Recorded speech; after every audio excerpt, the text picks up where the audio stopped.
Alrighty. So what do you want to put down for this first one? About atoms becoming ions.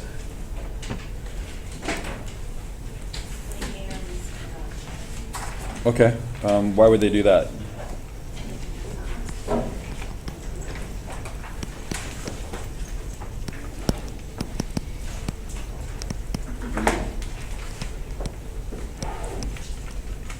So the electron configuration that they start with as an atom isn't a stable one. So they're trying to lose the electrons or gain the electrons to become a stable version. So the electron configurations, they're trying to end up looking like what?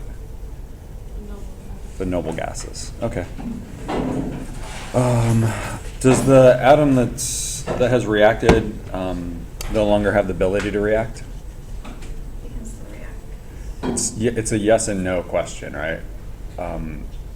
If we're talking about, say, the sodium atom, it's got that one electron, so the Lewis dot structure for it is one dot. And if it's reacted and lost that one electron to become a sodium ion, it can't do, this arrow indicates some chemical reaction. This thing here can't do that chemical reaction because it already lost the electron. But I could react it by putting the electron back on, but that's a different chemical reaction. So whatever it has just done, it can't do that. It could be undone, but it can't do that again. So if you, like chlorine gas, you breathe that in, remember we talked about it like destroying your air sacs and making you drown on your own blood. If the chlorine has already gained an electron, it can't do that. So if the sodium's already lost its electron and then I put the sodium ion into water, it doesn't cause the water to catch on fire. So this is definitely a yes or no question. If it's already done one reaction, it can't do that reaction again unless I do something else to it to put it back to the state that it was in originally.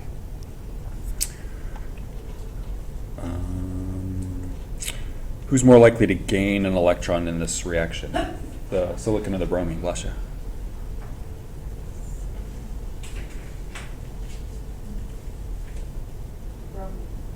The bromine is why?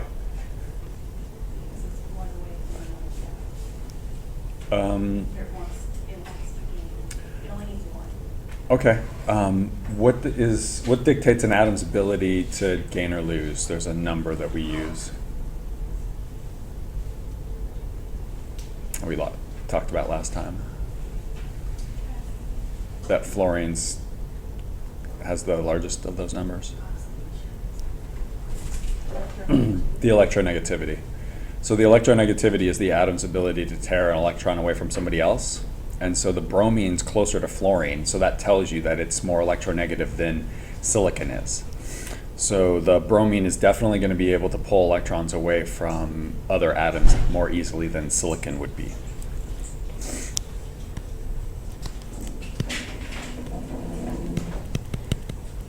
What's the number? What's bromine's electronegativity number?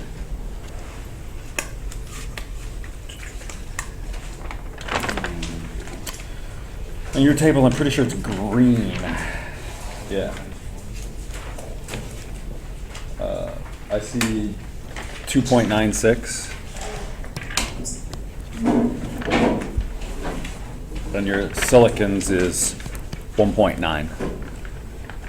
So the silicon is definitely not going to be able to pull electrons away as easily as the bromine. How many protons and electrons are found in a sulfite? Well, the first thing you need to know is what a sulfite is, right? And so a sulfite is SO3 minus 2. So a sulfur has 16 protons and an oxygen has 8. We're going to multiply that by 3, and so we get 40. It has 40 electrons total, the 24 and the 16. Sorry, protons. Where do the 16 and the 8 come from? It's just the number, for the atomic number for sulfur and the atomic number for oxygen, so you pull that off the periodic table. And so there are 40 of those things. And since this thing that I'm looking at, this sulfite, has a -2 charge, what does that tell you about the proportions of protons and electrons? It's got 2 more electrons. It's got 2 extra electrons, so this thing must have 42 electrons in it. Ion, what's that?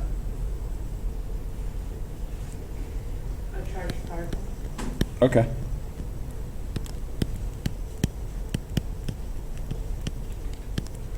The number of protons and the number of electrons don't equal each other. So you have a charged particle. Molecule?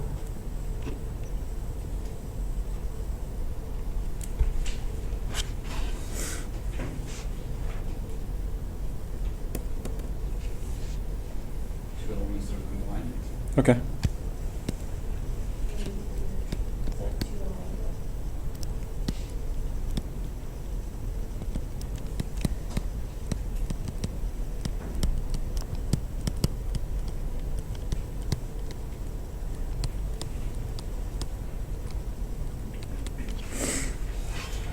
Two or more elements to combine to form a pure substance. So the element itself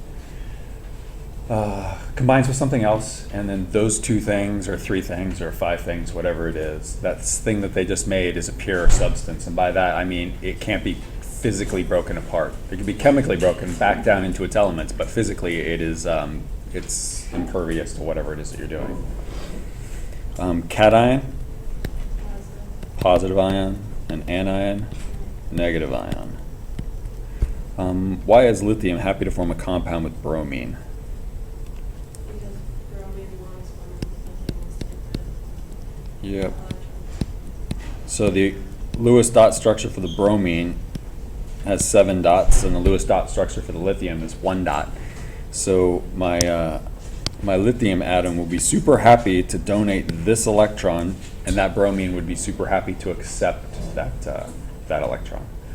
What's the electron configuration before and after for the lithium? Okay, so before it's lithium 1s2, 2s1, and after it's lithium with a plus charge 1s2. So the after, whose electron configuration is the after? It's helium's electron configuration, right? So that's why it stops reacting, because now it's helium's electron configuration and helium doesn't react.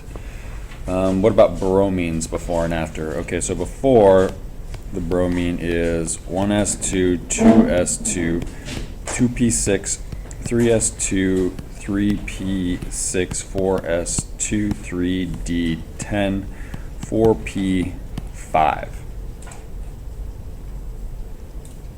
So it just needs that one more electron to be 4p6, and then it can be krypton.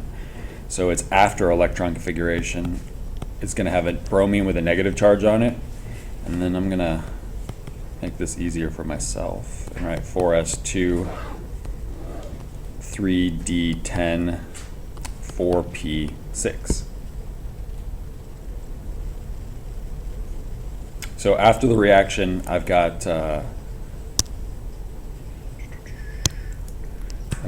helium and I've got krypton for noble gas configurations of those things.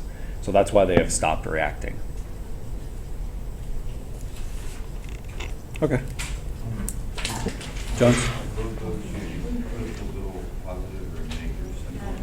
Yeah, you do. So for this one right here, the lithium one, there's still 3 protons there because it's still a lithium, but now it's only got the 2 electrons, so you indicate that by putting a charged positive next to it.